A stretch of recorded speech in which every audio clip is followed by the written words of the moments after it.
YouTube channel Shri हरे नमः को like share subscribe करें। धन्यवाद। अब धुंधुकारी गृहे तिष्ठत् पंचपण्यवधूव्रत। अब अपने उस घर में अकेले कैसे रहता, तो क्या किया, 5 वेश्याओं को, 1-2 नहीं 5 वेश्याओं को ला करके रखा। अति उग्र कर्म करता च तत्पोषण विमूढ़ धी।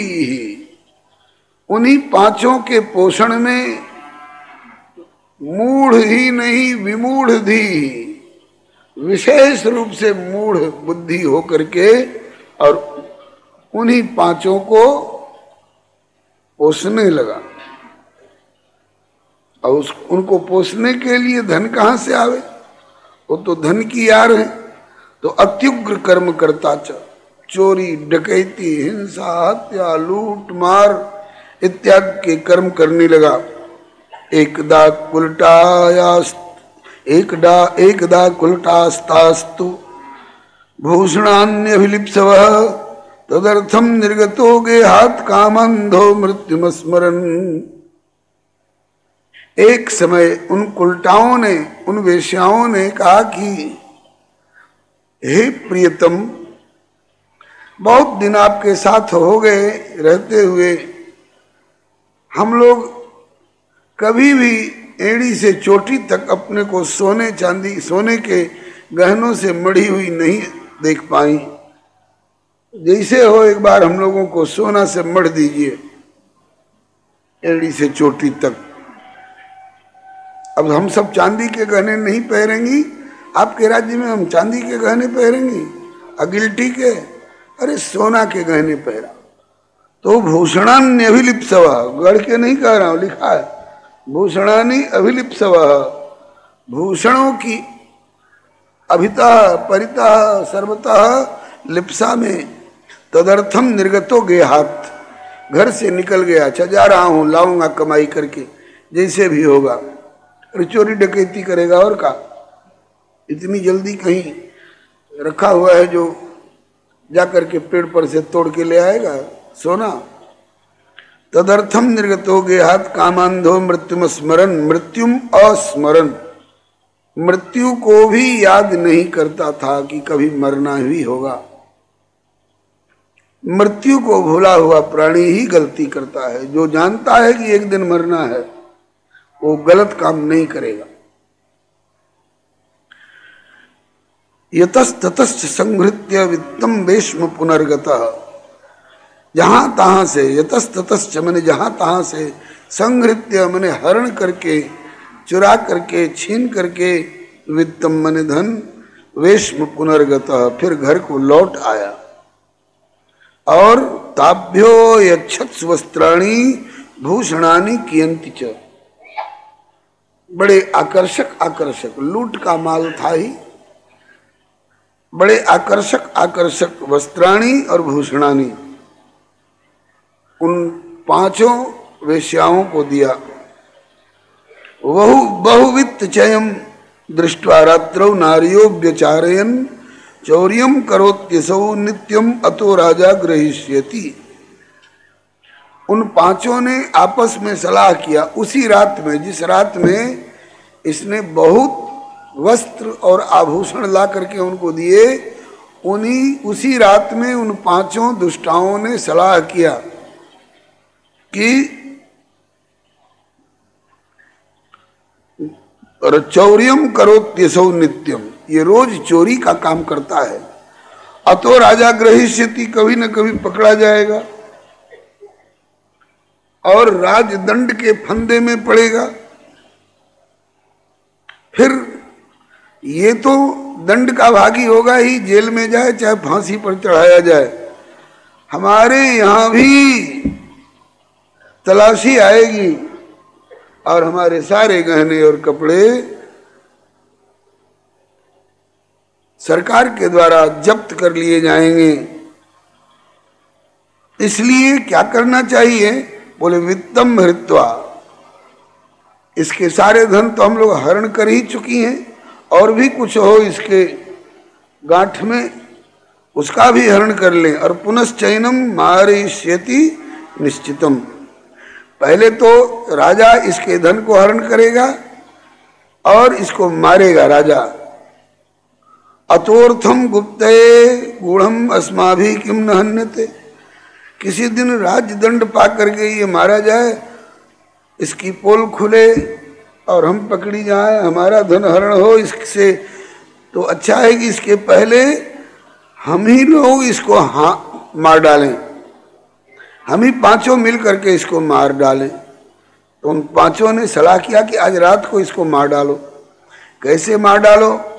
कहा कि इसको पहले खूब शराब पिला दो, और जब शराब पी करके बेहोशी में आ जाए तो इसको खाट पर सुला दो, और सुलाने के बाद इसको पता तो चलेगा नहीं कि क्या हो रहा है, तो हम लोग इसको खूब चौर चौर के खटिया में बांध दें, दोनों हाथ बांध दें, दोनों पांव बांध दें, और दोनों और गर्दन बांध दें, और फिर इसके बाद इतिता निश्चयम कृत्वा सुप्तम संबद्ध रश्मि भी मैंने रसरियों से, रस्सी से बांधा उसको, सोए हुए धुंधकारी को, और पाशम कंठे निधायास्य, इसके कंठ में मने नरेटी में, गटई में फांसी दे करके, और तन मृत्युम उपचक्रमु, उसके मृत्यु का उपक्रम करने लग गई, कोशिश करने लग गई। त्वरितम न ममारा सो, ऐसा थेथर था कि जल्दी मर भी नहीं रहा था ढठियाने पर भी। तब चिंता युक्तास्तदा भवन, वो पांचों चिंतित हो गई। कहा कि अरे ढठियाने से तो मर नहीं रहा है, तब क्या करना चाहिए? बोले आज मार तो डालना ही है, नहीं अगर जिंदा बच गया तो पता नहीं हम लोगों की क्या दुर्दशा करेगा और इसकी क्या दुर्दशा होगी, इसलिए मार ही डालना चाहिए। ऐसे जब फांसी देने से, ढठियाने से नहीं मरा, तब तप्तांगार समोहांश्च तन्मुखे ही विचिक्षिपु, जलते हुए अंगारे लुकाठी वगैरह से इसके मुंह में डाल डाल करके और खटिया समेत इसको जला करके और मार डाला उन 5 औरतों ने इस दुष्ट को। जो दूसरों को सताया करता है उसको भी तो कोई सताने वाला निकलेगा। बताया जा चुका है कि जैसन करब तू कमाई वह तोहरा आगे आगे आई, यहाँ बोईब तू बबूर तो अनार ना मिली, पड़ी जाए के अकेले कोई यार ना मिली। कोई सहारा करने नहीं आया, किसी को पता ही नहीं पड़ने दिया उन दुष्टाओं ने इसको मार करके। और तम YouTube चैनल श्री हरे नमः को लाइक, शेयर, सब्सक्राइब करें। धन्यवाद। हम मुंहचुर करते गड्ढा खोद करके उसके देह को उसी में छोड़ दिया। प्रायः साहसिका स्त्रिय, वो बड़ी दुस्साहस वाली औरतें थीं। न ज्ञातम तद रहस्यम तु केना पीदम तथैव च, किसी को इस रहस्य का पता नहीं चलने दिया। लोक ही पृष्ठा, लोग पूछते थे कि कहाँ गए हैं तुम्हारे प्रियतम प्राणनाथ धुंधकारी महाराज, तो कहती लोक ही पृष्ठा वदंति स्म दूरम याता प्रियो ही ना, हमारे प्रियतम कहीं दूर चले गए हैं कमाई करने के लिए, आ रहे होंगे। आगमिष्यति वर्षेस्मिन् वित्त लोभ विकर्षिता, धन के प्रति उनकी बड़ी लालसा रहती थी कि कितना कमा लें, कितना कमा लें। कमाई करते करते कहीं दूर निकल गए होंगे, आ जाएंगे साल 6 महीना में। आगमिष्यति वर्षेस्मिन्, इसी साल आ जाएंगे। स्त्रीणाम नैव तु विश्वासम दुष्टानाम कारयेद बुधः विश्वासे स्थितो मूढ़ स दुःखै परिभूयते। अब श्री सूत जी इतनी कथा सुना करके और एक सिद्धांत वाक्य ठोक रहे हैं हम लोगों को चेतावनी देने के लिए, ऐसी दुष्ट स्त्रियों का विश्वास कभी नहीं करना चाहिए। और धुंधकारी जैसे दुष्ट, चाहे वो पुत्र कहलाता हो तो क्या, उसका विश्वास नहीं करना चाहिए। बुद्ध जनों के द्वारा, बुद्ध मने बुद्धिमान लोगों को चाहिए कि दुष्ट औरत और दुष्ट पुत्र चाहे कोई हो उनका विश्वास न करें, क्योंकि सुधामयम बचो यासाम कामिनाम रसवर्धनम। इन लोगों की वाणी कैसी होती है, बोली भाषा कैसी होती है, ऐसी मिठ बोलियां होती हैं ये सब कि लगता है कि हमसे ज्यादा इनका प्रिय और कोई नहीं। लेकिन वाणी में मिठास छोड़ती हुई भी, और हृदयम क्षुरधाराभम, इनका हृदय जो होता है छुरे की धार जैसा होता है। हृदयम क्षुरधाराभम प्रिय को नाम योषिताम, ऐसी कुलटा स्त्रियों का कौन प्रिय हो सकता है। संहृत्य वित्तम तायाता कुलटा बहुभर्तृका, वे दुष्टा औरतें ये सारा धन लेकर के कहीं चंपत हो गई। अब धुंधकारी का क्या हुआ जी? बोले धुंधकारी बभुआ था महान प्रेत कुकर्मतः। एक तो जिंदगी भर कुकर्म किया था, और दूसरे शराब पी करके खट में बंधा बंधाया, और दुष्टा कुलटाओं के द्वारा मारा गया, जला जला कर मारा गया, अकाल मृत्यु हुई। अभी उसकी मृत्यु का लेख नहीं पूरा हुआ था। मृत्यु का लेख पूरा हुआ होता, उसकी आयु पूरी हो गई होती, तब तो हो सकता था कि यमराज के दूत आते उसको ले जाने के लिए, लेकिन यमराज के दूत भी नहीं आए, और शरीर जला करके राख कर दिया गया, गर्त में फेंक दिया गया। अब शरीर रहने लायक रहा नहीं, और यमराज के दूत आए नहीं। यमराज के दूत आए होते तो इस अभागे को स्वर्ग में जगह तो मिलती नहीं, नरक में जगह मिलती। चलो नरक में तो ठिकाना मिल जाता, लेकिन नरक में भी ठिकाना देने वाले जमदूत भी नहीं आए, और शरीर रहने लायक रहा नहीं। अब वो आत्मा कहाँ जाएगी? अब बिना शरीर की आत्मा वही भूत प्रेत पिशाच बन करके, और वहीं पर मड़राने लगी वो आत्मा।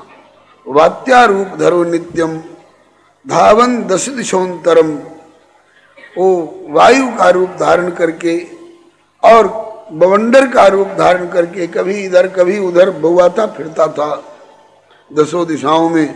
शीतातप परिक्लिष्टो निराहार पिपासितः, कभी जाड़े में ठिठुरता था, कभी गर्मी की लू से जलता था, उसको कुछ खाने को उस प्रेत योनि में नहीं मिलता था। प्यास लगती थी तो भूत प्रेतों को सामने जल दिखाई पड़ते हुए भी वो लेके पी नहीं सकते। जैसे किसी को लकवा मार गया हो और उनके सामने गिलास में पानी रखा हुआ हो, तो न हाथ उठ सकता है न पैर उठ सकता है, उठा के पी नहीं सकते। तो न लेभे शरणम क्वापी, कहीं शरण नहीं मिली उस प्रेत की आत्मा को, कहीं ठिकाना नहीं मिला। तो हा दैवेति मुहुर्वदन, रात में वो चिल्ला चिल्ला कर कहता था, हाय रे दैव, इस दुख से कैसे छुटकारा हो। हा दैवेति मुहुर्वदन, बार बार कई लोग सुनते थे उसकी आवाज। श्री हरे नमः। पिताजी रहे नहीं, माँ रही नहीं, गोकर्ण जी चले ही गए थे, धुंधकारी मारा ही गया। अब वो घर जो है ढह करके खड़हर हो गया, उसमें धमोई के पौधे जम गए, कांटे। धमोई को ब्रज भाषा में वहां के लोग कहते हैं, इसका नाम है सत्यानाशी, उसका नाम ही है सत्यानाशी। कहीं कहीं भगरभाण कहते हैं, कहीं कहीं कटैया कहते हैं। न लेभे शरणम काक्वापि हा दैवेति मोहरबदन कियत कालेन गोकर्णो मृतम लोकाद बुद्धित। बाद में पता चल गया कि अब धुंधकारी रहा नहीं, मर गया। और वही प्रेत हो करके और इस मोहल्ले में रात भर चक्कर लगाता रहता है। अब उस घर के आसपास से रात होते ही किसी को गुजरने की हिम्मत नहीं पड़ती थी। बाप रे बाप, उधर से निकलेंगे तो पता नहीं किसको दबोच ले, किस पर ये भूत प्रेत चढ़ बैठे। गोकर्ण जी को पता चल गया कि धुंधकारी की मौत हो गई और बेमौत मरा है अभागा। तो अब ये समझ करके कि अनाथ है बेचारा, कौन उसके लिए जलदान और पिंडदान करेगा। चलो नालायक ही था, लेकिन भाई कहलाता था, इसलिए उसके नाम पर गया श्राद्ध मची करत, अनाथम तम विदित्वैव गया श्राद्ध मची करत। गया में गए और उसके नाम का श्राद्ध कर दिए। यस्मिन् तीर्थे तु संजाति तत्र श्राद्धम वर्तयत। जिन जिन तीर्थों में जाते थे वहां कुछ जल दान पिंडदान वगैरह जलांजलि तिलांजलि कर देते थे।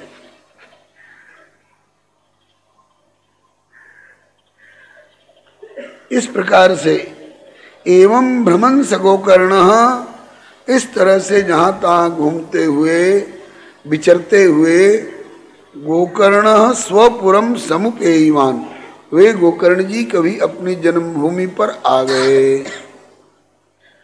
रात्रौ गृहांगणे स्वप्तुम आगतो लक्षितः परैः तत्र सुप्तं सविज्ञाय धुंधुकारी स्वबांधवम् निशीथे दर्शयामास महारौद्रतरं वपुः। एक बार घूमते हुए श्री गोकर्ण जी जैसे पिताजी के समय में आ गए, पिताजी को समझा करके उद्धार कर दिया उनका, ऐसे ही कभी घूमते हुए जन्मभूमि पर आए। रात्रि में आए, रात ज्यादा हो गई थी, इसलिए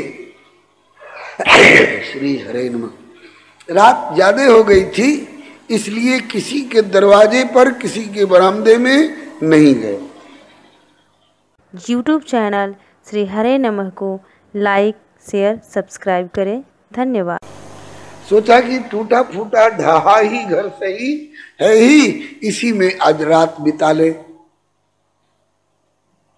तो रात्रि में उसी जगह जन्मभूमि वाले खड़हर ढहे हुए घर में उन्होंने निवास किया और भगवान का भजन चिंतन करने लग गए। उसी समय में गांव वालों को पता भी नहीं पड़ा कि आज की रात में गोकर्ण जी आए। अगर पता चल गया होता तो लोग आए होते, अरे भैया गोकर्ण तुम यहाँ कैसे, आओ आओ, बहुत से घर मकान है, वहीं विश्राम करो, चलो भोजन कर लो। लेकिन अलक्षिता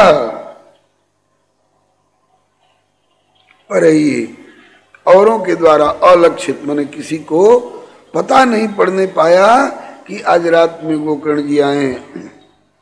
तत्र सुप्तम सविज्ञाय धुंधकारी स्वबांधवम, धुंधकारी की प्रेतात्मा वहां घूमती भटकती तो रहती ही थी। उसने देखा, अरे भाई गोकर्ण आ गया। तो भाई गोकर्ण आ गया तो अब इसने जब पिताजी का उद्धार करा दिया तो मैं भी इसके सामने रोऊंगा, गिड़गिड़ाऊंगा, तो शायद मेरे उद्धार का भी कुछ उपाय कर दे। ऐसा सोच करके निशीथे दर्शयामास। निशीथ कहते हैं आधी रात में।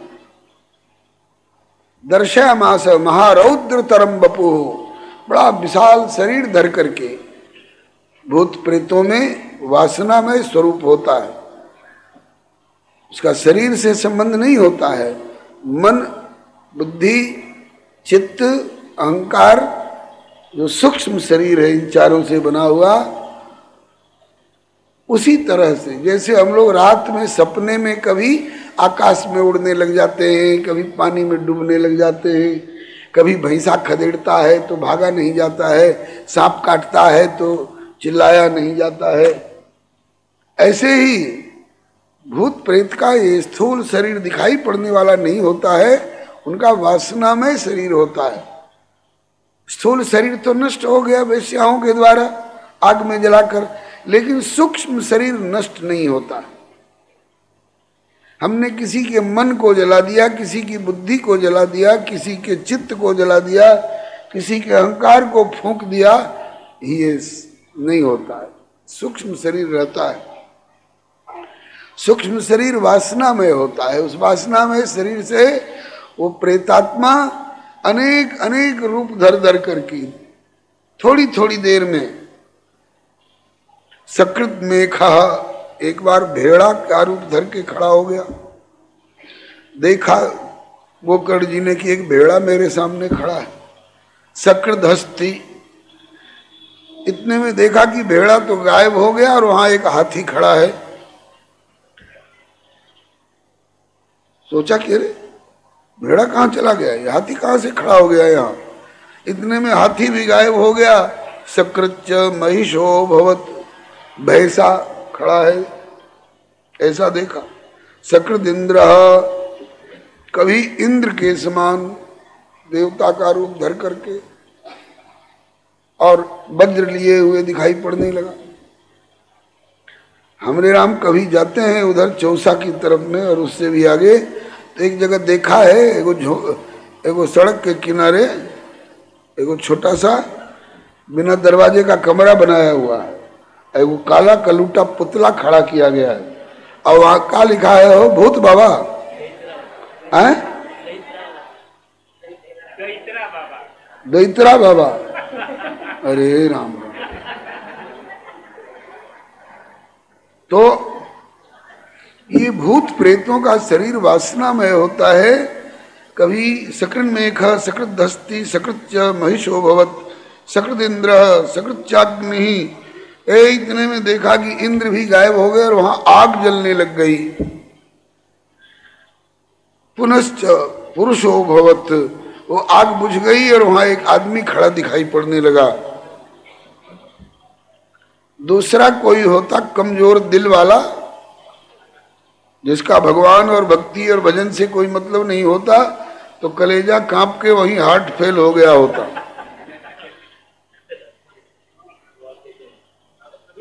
लेकिन गोकर्ण जी को कोई हर्ष विषाद नहीं हुआ। वैपरीत्यमिदं दृष्ट्वा, ये विपरीत विपरीत आकृति और उसकी क्रियाएं देख करके गोकर्णो धैर्य संयुता, गोकर्ण जी बड़े धीरज धारण करके अयम दुर्गति का कोपी, समझ गए कि किसी दुर्गति को प्राप्त आत्मा की ये छाया है। अयम दुर्गति का कोपी, दुर्गति को प्राप्त हुआ कोई आत्मा है।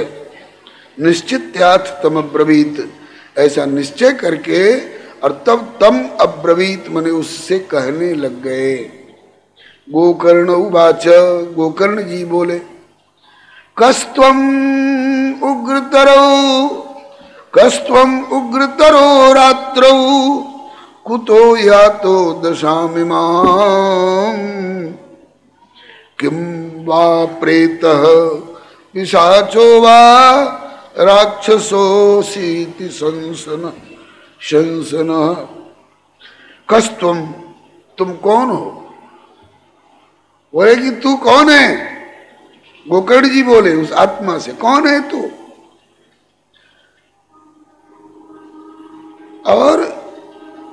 रात्रौ, इस रात्रि में उग्रतरो, ये विचित्र विचित्र भयावना भयावना उग्र उग्र रूप धर धर करके और मेरे सामने क्यों आ रहा है।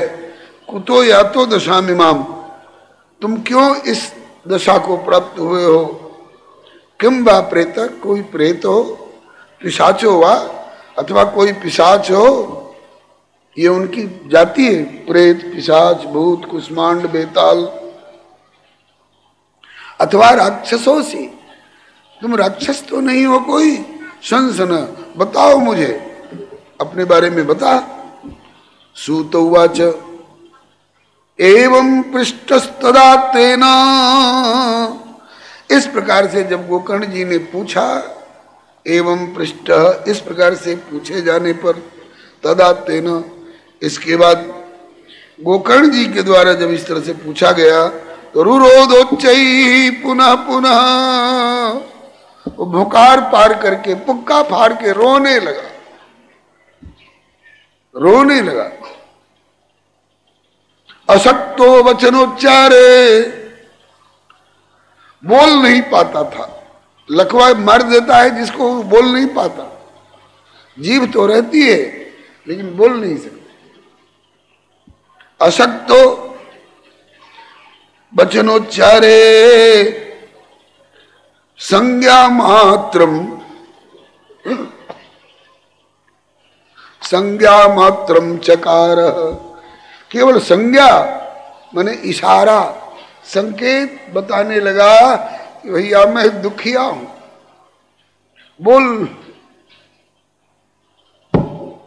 बोलने में असमर्थ हूं, कर्महीन दुखिया हूं, बोल नहीं सकता, इशारे से बता रहा। संज्ञा मात्रम चकार, ऐसे ही इशारा इशारा करके अपना दुख व्यक्त करने लगा। समझ गए कि अपने पापों के कारण इसकी बोलने की शक्ति नष्ट हो गई है, बोल नहीं पाता है। तब श्री गोकर्ण जी ने क्या किया, इनके कमंडलू में जल था, उस कमंडलू में से जल अपने अंजलि में लिया और प्रभु से प्रार्थना की कि हे नाथ, इस दिन दुखी आत्मा को बोलने लायक तो बना दो। तो गोकर्ण जी की कृपा से, इनकी प्रार्थना से प्रभु ने उस अंजलि के जल में कृपा शक्ति का संचार किया और इन्होंने उस जल को उसके ऊपर छींटा मारा। जब छींटा मारा तो तत्वंजलौ जलम कृत्वा गोकर्ण स्तमुदैरयत् तत्से कहत पापोसौ, तत्से कहत उस सिंचन के, तत्से हत पापोसौ, वो हत पाप हो गया, माने उसका पाप नष्ट हुआ बहुत हद तक। उस गोकर्ण जी जैसे पुण्यात्मा के द्वारा अभिमंत्रित किया हुआ, भगवान के नाम से नामांकित किया हुआ जल का छींटा जब उस पर पड़ा तो इसके सिंचन से उसका पाप बहुत हद तक कम हो गया। तत्से कहत पापोसौ प्रवक्तुम उपचक्र में, यह बोलने का उपक्रम किया, बोलना शुरू किया। बड़ी मुश्किल से बोल रहा था लेकिन बोलना शुरू किया। अहम भ्राता त्वदीयोस्मि, मैं तुम्हारा भैया धुंधकारी हूं। गोकर्ण भैया, मैं तुम्हारा भाई धुंधकारी हूं। अहम भ्राता त्वदीयोस्मि धुंधकारी नामतः, मुझको लोग धुंधकारी कहते थे। स्वकीय नहीं हो, अरे तेरी ये दशा क्यों, तू प्रेत बना हुआ है, पिशाच बना हुआ है, क्यों? ब्राह्मण के घर में तेरा जन्म हुआ, कितने विद्वान तुम्हारे पिताजी पंडित आत्मदेव शर्मा, तुमको तो स्वर्गीय काम करना चाहिए था और तुम इस YouTube चैनल श्री हरे नमः को लाइक शेयर सब्सक्राइब करें। धन्यवाद।